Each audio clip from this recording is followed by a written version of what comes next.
welcome to Guys, a video series talking about different types of baseball guys. In this episode, we're talking about old guys. Perhaps, like me, you're sensing the march of time as yet another year comes to a close. Well, that's a good time to think about baseball. To paraphrase Sam Miller of the great Effectively Wild podcast, the point of baseball is to make us forget that we are all dying right in front of each other, that we are going to lose everyone we know, that we are going to lose everything we have, and the only way to avoid thinking about this all the time is to separate our day into distractions, like baseball. So let's distract ourselves by thinking of some guys who, even as we enjoy this diversion, force us to ponder the ravages of time, but in a fun way. Now, I'm not just talking about guys who played into their 40s like, say, Barry Bonds. Barry obviously embraced some form of transhumanism that allowed him to defy time itself, sort of like that Brian Johnson tech weirdo guy that uses his son as a blood bag. Anyway, the point being that Barry didn't look super run down in his age 42 season. He wasn't the skinny kid on the late 80s Pirates, but he didn't look like an old man either. And there are plenty of guys like that in more recent years. Kenny Lofton and Steve Finley are a couple of guys that come to mind that look like they barely aged by the time they retired in their 40s. And of course, Ricky fits into this category, may he rest in peace. But when we look to the past, it does seem like people tended to age faster, and that is what we're aiming for here. There are a lot of theories out there about this aging phenomenon. You can find plenty of articles out there with pictures like this, where someone in their 50s looks like a great-grandmother, or videos of 1990s high schoolers looking much more mature than today's teens. Plenty of theories about why this is, and they range from prevalence of smoking in the past, passé fashions and hairstyles, lack of proper hydration, or too much sun exposure. Baseball players are certainly not immune to this phenomenon, so let's jump into this old guy distraction. Manager, Roger Craig. I look at this picture and I think this guy here is about 60. Here's another shot of him, but he's actually 48 in this photo. Now here he is with the Giants during the '89 World Series, where he was actually 59, but looks 80 to me. And an honorable mention to silver-haired king Sparky Anderson, seen here at age 42. Some Just for Men would have de-aged him a ton, I'm sure, but his skin also looks very aged from a lifetime of outdoor work. And likely smoking. Okay, we'll start with the pitching staff, because that's where the oldest-looking dudes tend to be. Phil Niekro. I mean, this looks like elder abuse here. Like, I know America has a very cruel retirement system for many elderly people who end up working until they die. But you'd think a baseball player in the 1980s could have retired before his Social Security kicks in. Niekro was 48 in that baseball card, which, yes, 48 is very old for a baseball player, but Niekro looked even older. Niekro's just one of those guys that always looked old, though. This is him 10 years earlier in 1977. Still looking old. Niekro was the most accomplished knuckleballer in baseball history, and he's one of 4 knuckleballers on this team. The lack of strain on one's arm from the knuckler means this type of pitcher tends to have the most longevity, but also the least muscle tone. Gaylord Perry. Another guy who held on well into his 40s. Perry was just 44 in this photo, but looked like a straight-up grandpa. But a grandpa full of spit and vinegar. Mainly spit. Charlie Huff. Our second knuckleballer, Charlie Huff, looks like he never had the makings of a varsity athlete. But that knuckler was tricky enough to keep him employed in the bigs for 25 years, finally retiring after his age 46 season in '94. Jim Perry. Gaylord's older brother Jim had a less celebrated but still very solid career, and looked like this at the end of it. He's 39 here. Joe Niekro. Let's go with another pitching brother and another knuckleballer, with Phil's brother Joe, who played 22 years in the bigs as a competent starter. He wasn't elite like his brother, but also didn't age quite as drastically, but still.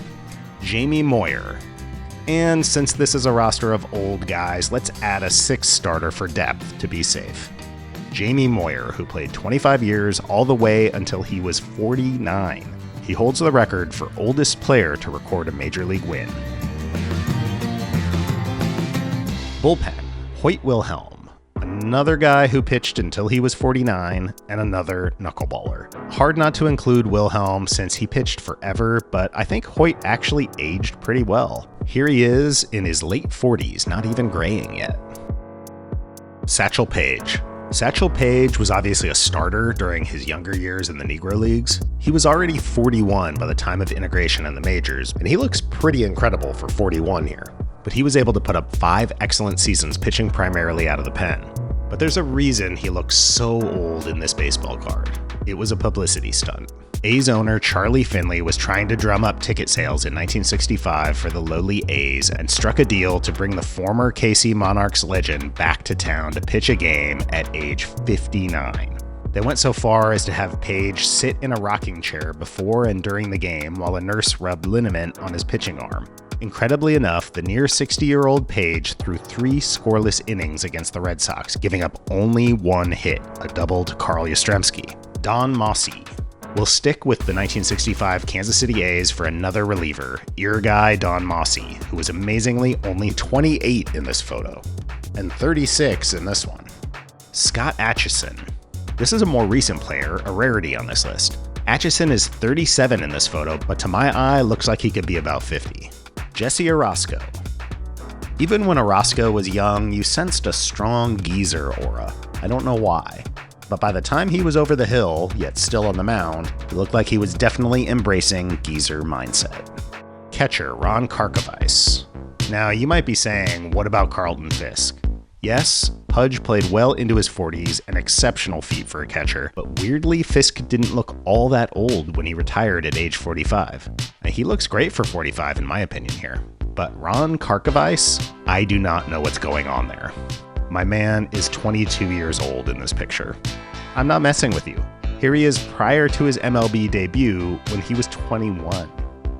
We have to shut everything down and figure out what is going on. The only thing I can think of that makes sense is that Karkovice was some sort of undercover baseball narc or something. Howdy do, fellow kids. Here he is in his final season where he would look like the team's elderly bench coach if he hadn't saboed out with the goggles there. Again, I have to look at another card of him here. He's 24 here. Man. First base, Willie Stargell.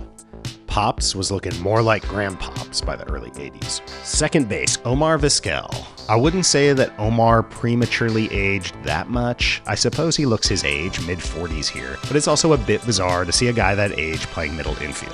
Vizquel held on at shortstop well into his 40s before having to move to second and third, and eventually, by 2012, a utility role. But hang on, he did, becoming the rare gray-haired middle infielder.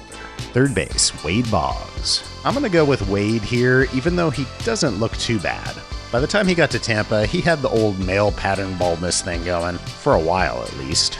I would bet that if Wade had done one of those real age tests at the end of his career, he would have received a much older result after 2 decades of extreme ginger sun exposure, extreme beer exposure, and extreme fried chicken exposure. Shortstop, Luke Appling. So speaking of middle infielders hanging on, Luke Appling put together a 5.1 WAR year at shortstop in 1949 at age 42. That's pretty phenomenal. Dude was looking like this and playing Major League Baseball. And he could still rip it at age 75. 75 years old! Left field, Lou Piniella. Maybe it's just because we all know Lou more as a manager, but he just doesn't look like a ball player in these shots. This looks like an unusually spry manager who's really excited about making a pitching change. Rusty Staub. Rusty joins Wade Boggs in the Ginger Sun casualty category. Le Grand Orange was looking real red in the face by the time he returned to the Mets in the early 80s. Center field, Willie Mays. Center field is another position where it's hard to stick at an advanced age, but Willie Mays was able to. He was still a positive defensive center fielder at 42 when he was looking like this. Okay, that was just an unflattering photo there. Willie was still pretty fit by the end of his career, but it does make me think of another star player that recently joined the Mets. The Mets need to invest in some uniforms with a dope tugging knob. Yeah, it's a TC top from TC Tuggers, the only shirt that's got a little knob on the front so you can just pull it out when it gets trapped on your belly. DH, Carl Yastrzemski.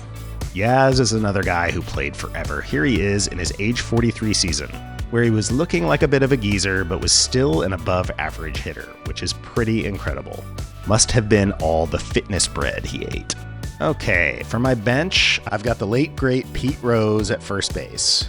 Pete played well into his 40s, and I think this is one of those cases where wearing the same hairstyle for like 15 years makes you look a lot older. Not saying Pete should have gone full-on Flock of Seagulls in the 80s, but maybe he could have contemporized that coiffure a bit.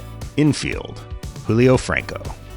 I love Julio Franco. I mean, the dude just loves to play baseball. People tend to think it's sad when guys hang on after their prime like this, but if you could get paid to play baseball all over the world, wouldn't you? I love that he was still out there living the dream into his late 50s. And honestly, he looks pretty darn good for 57 here. So maybe he's a bit out of place on this team, but gotta include him. And this gives me somebody who can play any infield position, even in his advanced years. Utility man, Tom Paciorek. I mean, Paciorek here looks like a retiree at a baseball fantasy camp. Amazing that he was still playing in the bigs. Backup catcher, Rick Dempsey. Dempsey had kind of an old guy face. When he played for the Brewers in his early 40s, he was understandably looking a little long in the tooth. But he looked kind of old already in the early 80s for the Orioles. I think it might be the mustache. What's the hardest part about being you? Mustache. Harvey? Otis Nixon, outfield. Otis Nixon is one of those guys that just always had an old face, even before his issues with drugs. Outfield, Minnie Minoso.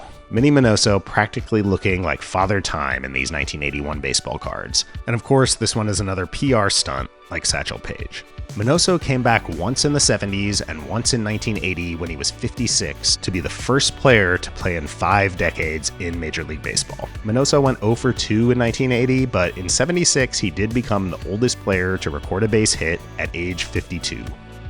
And I'll take Duke Snider, who started graying very prematurely, possibly due to the stress of playing in New York and having to live up to big expectations. By the time he got to the end of his career, his hair was completely white. Infield, Don Zimmer. And let's round out this roster with the quintessential baseball man, which is a euphemism for a player who sucked but then became a coach forever. It's almost unfathomable that Zim was ever once a boyish ball player as seen here. By the end of his playing days, he was already deep into his engrizzling transformation. The sneer, the beginnings of a double chin, the graying and most certainly thinning hair. Zim was only 33 in this photo. It's kind of like watching a body horror movie. Help me! Okay, that was kind of mean. Nothing but love for old Zim, and this is all in good fun. But when you're cracking wise about some old timers, it's always good to keep in perspective the fact that it'll happen to you. Thanks for watching, and let us know in the comments which old guys you think are missing from this video.